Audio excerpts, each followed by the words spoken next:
আসসালামু আলাইকুম, সবাইকে আমার চ্যানেলে স্বাগতম জানাচ্ছি। আমরা যারা রান্না করতে পছন্দ করি তারা সবাই একটা জিনিস জানি যে প্রেসার কুকারে রান্না করলে তাড়াতাড়ি রান্না করা যায়। যে কোনো রান্না, সেটা ভাত হোক অথবা যে কোনো তরকারি হোক, এটা যদি আমরা সাধারণ কুকারে অর্থাৎ খোলা পাত্রে রান্না করি তাহলে যে সময় লাগে প্রেসার কুকারে রান্না করলে তার অর্ধেক বা অর্ধেকের চেয়েও কিছুটা কম সময় লাগে। প্রশ্ন হচ্ছে যে কেন কম সময় লাগে। আজকে আমরা সেইটা একটু জানার চেষ্টা করব।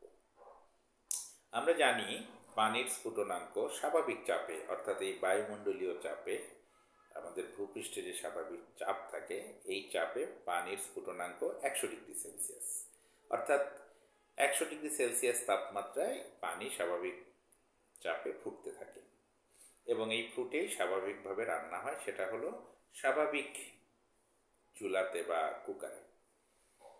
কিন্তু স্ফুটনাঙ্কের একটা বৈশিষ্ট্য, তরল বা পানির স্ফুটনাঙ্কের একটা বৈশিষ্ট্য হলো চাপের সমানুপাতিক। চাপের সমানুপাতিক অর্থাৎ চাপ বাড়লে স্ফুটনাঙ্ক বৃদ্ধি পাবে এবং চাপ কমলে স্ফুটনাঙ্ক হ্রাস পাবে।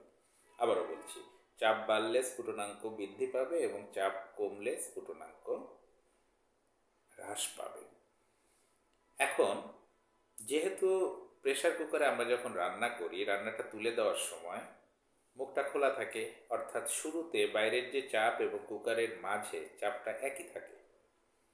এখন রান্নাটা যখন শুরু করব তার আগে মুখটা বন্ধ করে দেয়া হয় এবং চুলার উপর বসিয়ে দেওয়া হয়। প্রথম যে ভিতরের তরল বা পানিটা বাষ্পে পরিণত হবে, তাহলে সেটি কততে ফুটবে? আমরা তো জানি 100 ডিগ্রি সেলসিয়াস তাপমাত্রায় ফুটবে, কারণ চাপ তো বাইরে আর ভিতরে শুরুতে সমান ছিল। কিন্তু এই যে কিছু পানি বাষ্প হয়ে গেল, এই পানিটা বের হতে পারে না, বাষ্পটা বের হতে পারে না। ফলে প্রেসার কুকারের ভিতরে চাপের পরিমাণ ক্রমশ বৃদ্ধি পেতে থাকে। তাহলে যত চাপ বাড়বে, আমরা কি শিখলাম? স্ফুটনাঙ্ক বাড়তে থাকবে।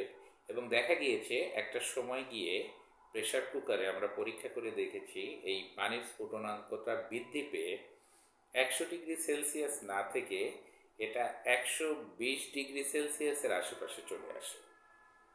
এখন যত বেশি তাপমাত্রায় কোনো জিনিস ফুটবে তত তাড়াতাড়ি সিদ্ধ হবে, তত তাড়াতাড়ি রান্না হয়ে যাবে।